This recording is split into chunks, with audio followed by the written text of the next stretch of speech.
everybody. Welcome to the Hallmarkies podcast. We are really excited today to be here to talk to another one of our Hallmark authors. We love talking with the writers. And this is our second time having Lizzie Shane on the podcast. And Lizzie, thank you so much for coming on. Thank you so much for having me. I'm really excited to be here. Yeah. So last time we spoke with you, it was in July of last year. So it was like right in the heat of the pandemic. Yes, And right in the middle of everything. and it was a lot of fun to talk with you. But now I'm told that you aren't even in Alaska anymore. I'm still living up there. I'm still based up there, but right now I am in Vermont. I took a research trip down here to check out. I have a new series that's set in an imaginary town in Vermont, so it's the perfect excuse to Mhm. take a trip to Vermont and like check out all of the real adorable small towns. So that's where I am right now. Nice. You're getting some like good maple syrup and like pancakes and stuff like that. Oh yes, oh yes. There is maple everything, which is great. I discovered there's something called creamies, which are like that's what they call soft serve ice cream, but they have like a Hmm. maple version of it. It's Oh my amazing. So if you gosh. come up here, be sure you get a maple creamy. This is my Uh, advice. I'll expect that to be in a cute sequence in the new book. Oh yes, And oh yeah. I just our got to go creamy. in. But yeah, you're leaving Alaska just when it's the most nice there. The best Yeah, weather. this is kind of an amazing time to be in Alaska. I love the solstice time up there, but also I also am a weird person. I love winter. I love the Hmm. the long winter months up there. I think you kind of have to if you want to live in Yeah, Alaska. I think so. I can only imagine that it's not the best place to live if you have seasonal depression. Yeah, no, it's not for those who suffer from seasonal affective disorder. Yeah, that's Yeah. not fun. So how was 2020 for you? I What mean, was it the was rest of weird. quarantine like for you? It was weird. I got to, I was able to, get the vaccine and start visiting family again in 2021, which was nice. Hmm. And I was able to spend some time with family. I was quarantining with family for part of the time, so that was really Hmm. nice. And it was, I mean, good, I guess, as good as things can have been for the last year. It's been a Yeah. strange year. Did you? You'd said last time that you were eating out a lot of cans. That the supply chain was a little messed up. Well, Uh, it didn't get as interrupted as we thought it would. We were prepared hmm. for like the supply chain apocalypse, but it didn't get that bad. So it was okay, but we definitely were like using up our supplies and like it was good. Like coming up with creative ways to use spam and. I mean, you gotta like I think 2020 made us all very creative cooks. Yes. Yes, it did. Yeah, I actually had my own creative spam usage, and I was stuck in my house. I couldn't get out to get stuff for Easter dinner. This was 2020, and so I had a can of spam, and I thought it's kind of like ham a little bit. So I made my Easter dinner using spam. You make do. You do what you gotta Yeah, do. that's right. That sounds very festive. It was very sad, but Oh, it did the job. It yeah. worked. Gets it done. There you go. Yeah, that's right. So how were the holidays for you? Were you able to be around any family for Christmas, or what was Yeah, your I holidays was. I like? was able to be with my folks. We didn't really get to see my sister or her kids as Hmm. much as we would normally like, and there was no, traveling. Normally, we would fly to visit family at Christmas, and it was quiet, but it was still really nice. I was able to. I spent like a chunk of time with my parents over the Thanksgiving and Christmas, so that I was able to kind of, quarantine for a couple of weeks and then go be with them and it was quiet, but it was very nice. We had a nice time. Good. I'm glad. I'm glad. Yeah, it was a very different kind of Christmas, but it Yeah. was it was interesting because usually my parents are actually gone Hmm. uh, because they're visiting my siblings that have visiting the grandkids, Yep. which I totally get. And Yep. but so they were actually in town this Christmas, so that was kind of nice. So you guys were able But to be together some too? what's that? Were you guys able to be together some too? Yeah, so I was able to because my siblings with kids all live one lives in Portland and one lives in Virginia, and so they weren't able to get together with them, Mhm. obviously, but was able to be with my parents, so that was always fun. That's nice. So Yeah. yeah, It's yeah. good to be able to be with family at the hmm holidays. And now I was able in May to take a trip to Virginia to see my sister, Oh, yay. and that was really really nice because it'd Nice. been like 2 years really since we had seen each other, not My in Zoom. Yeah, not in Zoom, exactly. Yeah, my first trip was to see my grandma after we were all Mm, vaccinated, and it was really nice to be able to like hug my grandma again. yeah, Like, yeah, that was great. yeah. Definitely. So, how did you come up with Pine Hollow, Vermont? Like, what made you pick Vermont? Well, I really wanted someplace that had seasons, that had snowy winters. And when I was talking to my editor about where I was going to set this town, she had recommended not doing Alaska because people seem to think that Alaska is like they have their own ideas of what it is. Does that make sense? And so Sure. it wouldn't be as like it wouldn't be as much of a small town romance. It would be like an Alaskan romance, and we were aiming for something that was, you know, small town relatable in that way. And so I picked Vermont because I had been up here once before, just traveling, and I really thought like that's kind of the vibe I want. Like I want to, Mhm. you know, be in the, you know, beautiful, adorable small towns with the little town squares and the gazebos and everything's historic and beautiful. And I was like, yeah, let's pick that. Mhm. So yeah, so that was where Pine Hollow, Vermont was came from, and now I have a great excuse to visit Vermont whenever I want. No. Yeah, I was gonna say, had you visited it there before? When before you wrote these two books? I visited. I have my big claim to fame is that I've been to all 50 states, and, Ooh. and so I had visited Vermont before, but only for like 3 or 4 days the last time I hmm came through, and so now I'm here for a month, and I'm able to really kind of dig in and see it more. And I also did a lot of. I mean, it was pandemic times when I was writing um, the first couple of books in this series, and so I was. Um, you know, doing a lot of online research, a lot of like Instagram stalking of people of like towns in Vermont and things like that. So you do what you got to do. You figure Yeah. out what you can to make it feel authentic. I mean, it's an So, if, imaginary town, but I want it yeah, to feel like it could potentially be like a real town right. in Vermont. Yeah, you don't want it just to be like a Stars Hollow copy, or Yeah, these small towns that we've seen before, Milton on Goodwitch, or that kind of thing. You want it to be its exactly. own thing. Has its own Uh, vibe, yeah. And yeah, I yeah. like having little like winks or homages to the small town series that I love, but at the same hmm time, I want it to be its own thing. I don't want it to be like fully derivative or anything like Yeah, that. exactly. So you've been to 50 states. Do you have one that you're like, this one is underrated? It's a lot Oh more wow. fun. People don't talk about it enough. I maybe Rhode Island. I feel like Rhode Island is really Okay. beautiful, and like especially like the coastal areas, which is most of Rhode Island. It's really like I kind of didn't have high expectations for Rhode Island. I had before I went, and then I was like, this is gorgeous. hmm So maybe maybe Rhode Island. It's Yeah, very there you small. go. It doesn't Look take at long that. to get through there. So hmm Cool. Very good. Well, so you had 12 Dogs of Christmas come out yes, last year. yes. And why don't you tell us a little bit about that book, and kind of how you came up with the whole idea? Absolutely. 12 Dogs of Christmas is the first dog, the first book of the Pine Hollow series. And the basic premise is that Allie, who is not from the small town, her grandparents live there. She has come to help her grandparents at their animal shelter for the holidays. And the town Scrooge, the curmudgeonly councilman, cuts the funding to the shelter, animal shelter, right before Christmas, and she has to find homes for all of the dogs before Christmas.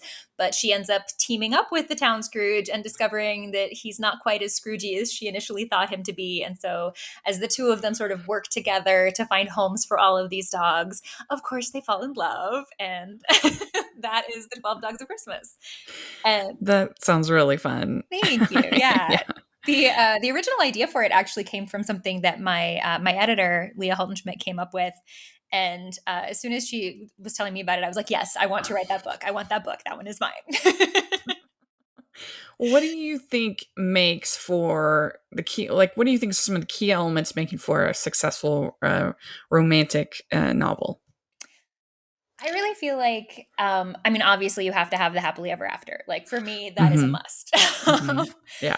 And I think what I really love in romance novels is when these two characters coming into contact with one another helps them both to sort of realize what they need to realize, or like everybody grows and comes together, and it may be in an unexpected way, but it's something that when it's complete, you're just like, yes, that's exactly how it needed to happen. Does that make sense? Oh yeah, totally. Yeah, I mean I that. love that feeling.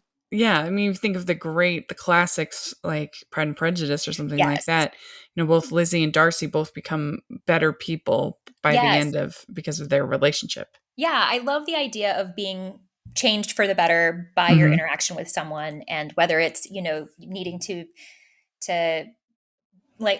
be more open-minded or be less prejudiced, or whether it's anything really, like whatever it Mm-hmm. is, whatever journey that you are on, that this person is the catalyst for your journey and you are the catalyst for theirs, and somehow you find where you were meant to be and who you were meant to be at the end of it all. I love that. Mm-hmm. Yeah. Even something more dramatic, like say Jane Eyre. Mhm. That Rochester and Jane become better people because they loved each other, Yeah. and so that makes you invested in the relationship. The ones that don't work, the ones where they're they're just fighting all the time, and Yeah. they and a lot of people think that's what Pride and Prejudice is, but they don't. That's just such a shallow reading of it. Yeah, That there's so much growth in that book. hmm They both yeah, grow so much, and, yeah, like, it's not just the bickering. Like, the bickering is right, fun, banter is great, but, like, there has to be something behind the bickering. There mhm, has to be that character arc and that development, yeah, I think, for sure. and yeah, and the key to I've said this many times, but the key to Pride and Prejudice is that everybody around Darcy and Lizzie loves them so much, and Yes. they are such good people. Yeah. They just don't get along, and part of the problem with a lot of rom coms is that they make the characters so unlikable Yeah. in the attempt to make them opposites attract or whatever, that Mhm. you don't care. You don't want either of them to find love because Yeah. they're just not good people, Well, and you they have don't to make be that like switch soon exactly. enough. Yeah, I mean, you have to be rooting for them. There has to be that thing. You have to I Hmm. I feel like you have to see that kernel of who they're going to be Yeah. underneath them at the very, like, from the beginning, that they're going to grow into something more. Like there's little hints of it there. You can see it peeking through those little, like, oh, this is who he's going to be or who she's going to be by the end of this. Like I Hmm. love that, like, where it's not just, yeah, where it's not what you see is what you get. There's this depth that you know that they're gonna get down in Hmm. there, and that's what's gonna be great. I love Yeah, it. it makes you invested. You're like, oh, I want to know Yes. what's gonna happen. I mean, you know what's gonna happen, but you want to go on the journey, and Oh yeah, you want to see it happen. and that's what makes these books so much fun to Hmm. reread, because, Yeah. like, if they don't have that depth and they don't have that journey, like, you read it once, you've seen it, you've felt it, but, Yeah. like, with those, like, you get invested every time. I get Yeah. invested every time. Me too. Yeah. Agreed. So, are you like a super dog person? Mm. Yeah. Yes, I am. I don't always have my own dog because I do travel a lot, and sometimes that's just not conducive to pet ownership. But I Mhm. have had many dogs in my life, and I'm such a sucker for them. And yeah, this was a really good fit for me. The Animal Lovers, Dog Lovers series. I was just like, yeah, I'm a complete sucker for dogs. Yeah, are we gonna get a cat series next or Um, no? Probably not. I will be honest, I'm not as much of a cat person. I like cats, but I kind of feel like we coexist as opposed to with dogs. I just really bond with them. Does that make sense? Mhm. Yeah, yeah, no, it does. And do you have a big dog like Maximilian in Yeah, I've never had a dog quite as big as Max from Once Upon a Puppy. He's a big boy, but I had a really big golden who was about 95 pounds, and then we also had in my family, my mom's godparents had Newfoundlands.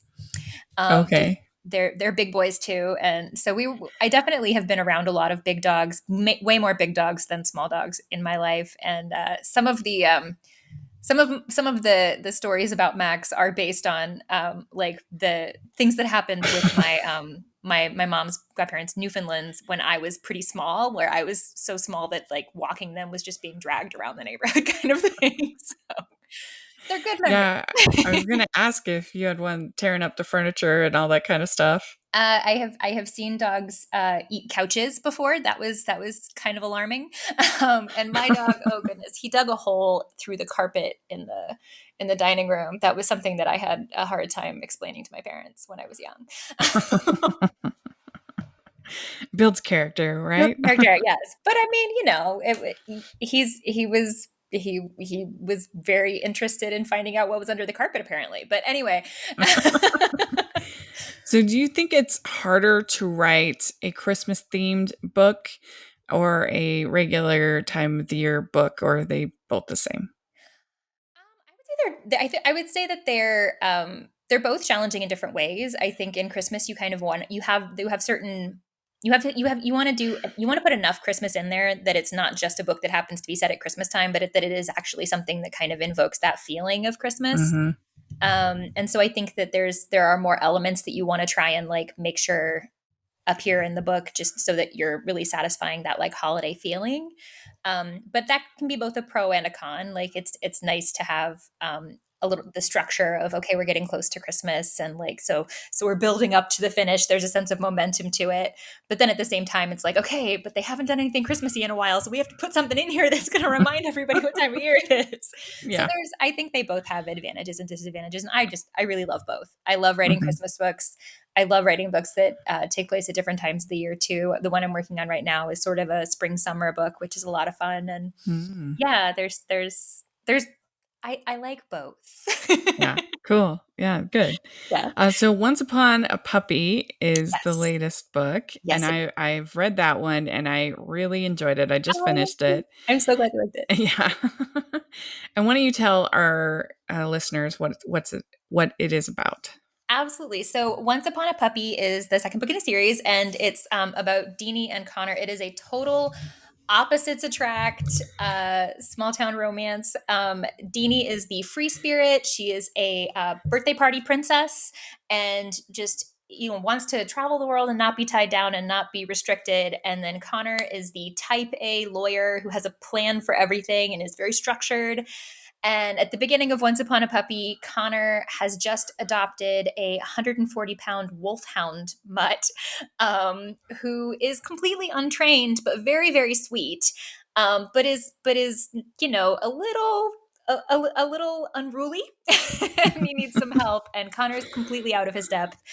And Deanie just happens to be the dog whisperer. She's amazing at training dogs and working with them. And so he hires her to help him out. And then they ultimately end up discovering that they both need plus ones for some events that are happening over the next few months in their lives. And so they end up agreeing to fake date and be one another's pretend boyfriend and girlfriend for the duration. And hijinks ensue and it goes from there. See, now I'm feeling conflicted because I've been calling her Denny this whole time, Oh, you not go. Deanie. Well, I feel like you can call her whatever you want. Like I'm not. I have no problem with it. I'm I like had it being. readjusting the whole book in my head. Well, I had it being short for Nadine, and so Deanie would be Oh, short yeah. for Nadine. But you know what? I feel like if it's on the page, like that's like when people learn a word by reading it and they mispronounce the word. Like, don't ever judge someone for mispronouncing a word because they learned it by reading it. Like they were reading it. That was That's awesome. right. Well, and sometimes it'll say very clearly, say a character has blonde hair, but Yeah, for some reason when I'm reading it, I'm always picturing them with brown hair. yeah. Like I don't know why. It's like your brain does weird things. I've done that But too with like eye color too, where it'll say yeah. repeatedly that they have like blue eyes or brown eyes, and I'll be thinking of something different the entire time. Just Yeah. the It's so vibe you weird. get somehow. Yeah. So yeah, the fake fiance, Mm. fake boyfriend, whatever you want to call it, trope is so fun. I I love love it. it. It's so ridiculous. I can't imagine it ever happening in real life ever, Right? It's one of but my I favorites. I still really enjoy it. And Yeah. I was just wondering, is that out of all the different tropes, is it more challenging to write, less challenging? How is I that? mean, I feel like it's less challenging just because I love it. Like, I Yeah. do. I just like I Yeah. like that is the one where I'm like, "Yep, this just makes me deeply happy." And like I went really like nerdy and was like, "Why do I love it so much?" And I realized that I think it's about like they're putting on this show for everybody else in the world, but the other person with them is the one who really sees behind the curtain and sees the real them. And so I'm like, that is something I love so much about like, yeah, you're putting on this show, you're playing these parts for, for each other and for the rest of the world. But like, that's the person who knows the real you by the end of it. And I'm such a sucker for that. Mhm. Me too. Me too. I don't know. It's just fun. I don't know. Yeah. It's a very escapist, I feel Well, like. yeah, and there's you can make it as ridiculous as you Yeah. want and like and just kind of run with it, which is so much fun. I mean, come on. Mhm. Yeah. Yeah, agreed.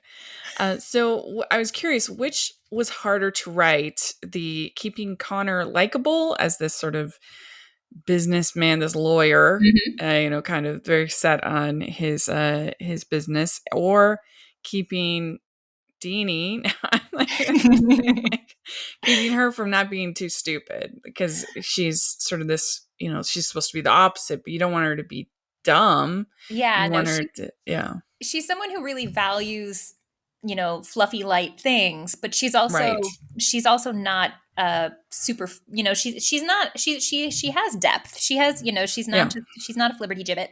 That's a great word, by the yeah. way. That is a good word. But yeah, no, I think for me both Connor and Deanie are like they both like I see a little piece of myself in each of them, and so that's what I try to like connect with, and hopefully that makes it. Um, I hopefully that makes it so that they're both sympathetic characters. Like I feel like I do really relate to Connor's like desire to organize things, but I also really enjoy kind of taking off and seeing the world, and so I feel like I tried to put those elements of you put a little bit of yourself in it, but then you also try and like make sure that the characters are unique and have their own personalities and their own conflicts and things that they're dealing Hmm. with. And I think I really like Deanie. I think she's deeply entertaining, and I really like Connor. I love that he's Hmm. just this very steadfast and purposeful, and yeah, he has a contract for everything, but he just likes knowing where he stands. Like I can Yeah, relate to that. I can too. Yeah. So I think that as long as hopefully readers find ways to relate to both characters and Yeah. really connect with both characters, and then hopefully they're pulling for them to get together in the end. Do you think that they are a love that will last because they are so different? They are. Yeah. I like to think that they are because I think they really appreciate their differences. Um, I think that they have come to value the fact that they are different by the end of the book. I think, and have come to Hmm. see that like they both can learn something from the other one while still being truly themselves. Yeah. And that's what Because I think makes them potentially a lasting relationship. I hope so.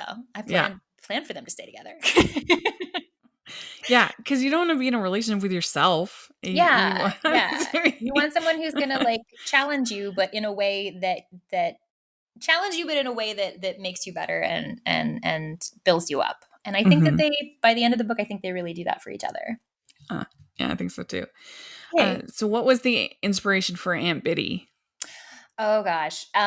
Yeah. Aunt Biddy is she's inspired by a couple of things. When I was younger, I lived with my grandparents while my grandfather was suffering from Alzheimer's. Um, I got to it was a tough time, but Yeah. it was good to be able to be with them, and so I got to kind of I got a up close view of what that disease can do. And I also have an aunt in my life that I'm very close with. She's great. She doesn't have Alzheimer's. She's wonderful. She's very healthy. Everything's fine. Um, Yeah. But she's someone that I really connected with for a lot of my life, and so that close relationship with Deanie's Aunt Biddy, and having that person who is just really someone that you really connect with and who really understands you, and then having that person be be suffering from Alzheimer's as my grandfather was. That's kind of where that came from. Is Yeah. it's a tough time. It's a tough thing to be going through. But I think I think it shows it shows Deanie's where she really connects to the world is through her aunt in the beginning, and then she learns to kind of connect to the world in different ways. Does that make sense? Yeah, totally.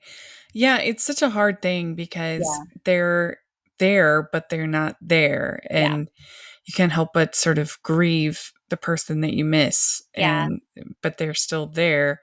Hmm. I don't know if you got to see this last year, got to see The Father. Did you get to see that? I didn't. Oh, I You should wanted to check see it that out. movie. It's Yeah. really good.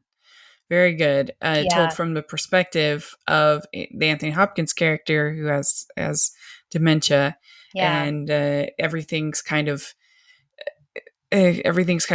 swirling around him, and like there's just each scene will be like slightly different, like all of a Hmm. sudden he'll be in a different kitchen and it'll be a different Yeah. apartment, and Hmm. just things like that like you can tell how unreliable of a narrator he is, Yeah. and yet obviously he still is obviously a person, Yeah. and has feelings and things, but it's so hard for him and so hard for his daughter, but yeah, I highly recommend that one. I think it's very good. I But will definitely check that one out. That's one I've been really hoping to see, and I yeah, need to put it on, make it a priority. yeah, it's really good. So I was curious if COVID made you want to include all this travel in the book. That was definitely something that my editor and I discussed. I had written the first book pre-COVID, so there's no COVID Hmm. in the first book, and then I was writing the second book right at the beginning, when everything was uh, where we didn't really know how long it was going to last or how much it was going to change things. And I had a conversation with my editor where I was asking, like, do we want to include COVID? Like, is this like I can change this around? I can have it, I can have travel not be as much of a factor in the book. I can, I can switch things up. But like, this was how I had originally planned it, and we ultimately ended up deciding that like the idea was that we are going to get past this, that travel is going to become a thing that people do again, and that if we put a whole bunch of COVID references or things like that into the book, or adjusted the book dramatically due to COVID, that in 5 years, when somebody picks up the book, it would feel really dated and kind of this moment, as opposed to of whatever moment you Hmm. happen to be living in, kind of thing. So Yeah, but that was also a big we goal. just were so like kind of whimsical about travel during COVID. Just Yeah. oh, can't wait till we can Yeah. travel again. So Well, I think some of that definitely made it into the book, yeah. because there are moments when Deanie is thinking about, I think a little too much of that probably made it into the book, where there are moments when Deanie is thinking about how trapped she feels and how much she wants to go somewhere, and I was like, yes, this is how we all feel right now. Yeah. That's So what I wondered. yeah, yeah, there was definitely some of Yeah. that. Yeah. Yeah, it was, and Well, I mean, I think romance also is a genre that is looking to be a little bit more escapist than mm, some other genres, and so not delving into the super of the moment reality of COVID um, felt like a good choice. To having it be a little lighter, a little more in this world. mhm. We can travel. So, The one thing I wondered about is the in the novel we like to talk about the spice level of mhm, a yes. novel, and the spice level is low. There's Mhm, not really any like intimate scenes, but they do have a relationship, yes. and so I was curious if that was challenging at all, kind of keeping the spice level down while still building their relationship and having them get together like fairly. I mean, there's still a decent chunk of the book left. Yes. Yeah, there are some allusions to things that are Mhm. probably happening off the page. Right. And there's a little bit of like relative to my books for Hallmark, there's more more cursing. There's a Mm. couple of moments of language that would not be Hallmark appropriate. Mhm. And there is definite references to their relationship kind of it's kind of it's I think of it as closed door. Like everything is progressing, the relationship is progressing, but when they are having intimate moments, we just don't see that part of it. That Right. part is behind closed doors. And um and I think as long as the reader can really connect to the emotional progression that's going on, and as long as that's not uh suffering from a lack of seeing the physical on the page. And I think you can do it in such a way that you don't need to see the physical on the page to still feel that they are emotionally progressing and that there is that emotional connection and that romantic connection deepening between them. Like, I think not every book that is a sweet romance is going to end with, the first kiss. Like Yeah. there's going to be times when relationships progress differently, and in this one they got together before the end, Mhm. but then the ending of the book is not when they get together. The ending of the book is when you feel like they're really going to stay together. Does that make sense? Yeah. Yeah. And I mean, obviously, there's an art to writing all different kinds of Yes. Yeah. spice levels. There's an Yes. art to it, but I think it is tricky to keep that momentum going, Well, uh, and there's an art to doing that too, and keeping yeah. it closed doors, as you say. Yeah, I think you want to have a sense of romantic tension, and Hmm. that there is, I mean, you want there to be attraction. You want to know that these two people are going to connect with one another on a romantic and, Hmm.